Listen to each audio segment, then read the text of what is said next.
К столетию Коми получит дополнительные 100 миллионов рублей на развитие отрасли культуры. Средства будут выделены в рамках нацпроекта на строительство культурно-досуговых учреждений в сельской местности. Об этом объявлено на рабочей встрече Владимира Уйба с заместителем министра культуры России Ольгой Яриловой. Федеральный чиновник поблагодарил исполняющего обязанности главы за работу, которая ведется по обновлению и развитию учреждений и отрасли культура. Достигнута также договоренность об открытии в следующем году модельных библиотек в Ухте и в Воркуте. Мы должны максимально привлекать к реализации проектов все возможные источники. И федеральный бюджет, и региональный бюджет, и внебюджетные источники. И сегодня у нас это тоже успешно получается. И сегодня я вижу, что те программы, старт которым дается на федеральном уровне, очень активно поддерживаются регионом. И регион предусматривает в своем бюджете, находит возможность на реализацию и поддержку этих программ. И в качестве примера приведу только одну цифру. Только в рамках бюджета по линии Министерства культуры, если в 2016 году регион получал там порядка 20 миллионов на различную поддержку по различным направлениям, то начиная с 2018 года, а в 2019 году еще больше, это уже больше 100 миллионов. И я надеюсь, что от активности региона зависит и величина этой суммы из федерального бюджета, она, наверное, тоже будет не лишней. В год столетия Коми правительство намерено уделить немалое внимание и брендированию региона в целом по стране.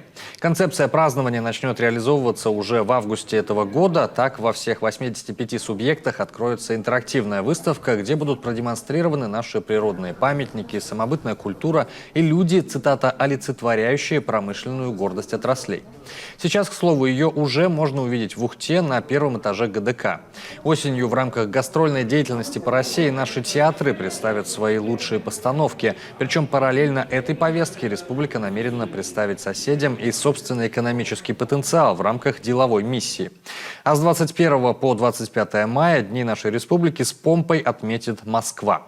Лучшие коллективы выступят на сценических площадках концертного зала имени Чайковского и Большого театра. Там же будет организован этнофестиваль «Люди леса». Запланировано подписание соглашений между мэром Москвы и главой Коми. Из интересных инфоповодов москвичи смогут прокатиться в составе поезда метро, стилизованного под нашу республику.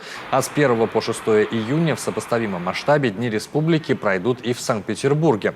Впрочем, основные мероприятия, конечно, пройдут в самой республике.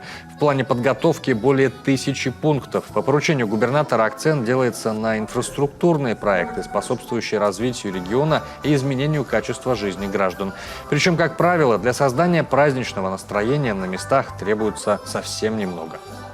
Мы ехали где-то, наверное, месяц назад в один из районов, даже не буду говорить, чтобы другие не обижались. Вот. И, как обычно, мне готовят к поездке обзор. Значит, читаю «Культура», в разделе «Культуры», ну, там столько кружков, столько коллективов, столько, значит, да, социокультурный центр. Потребность написано. Концертная скрипка. Это населенный пункт, ну, не знаю, там, я сейчас не помню, наверное, человек 300. Потребность, концертная скрипка, да?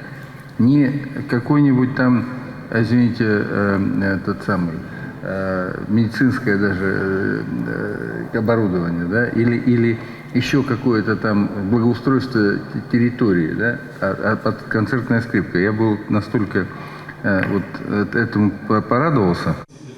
Само будущее празднование столетия исполняющий обязанности руководителя региона назвал знаковым для страны, потому что, цитата, «республика навеки вечные» вплетена в историю России, и это общая дата.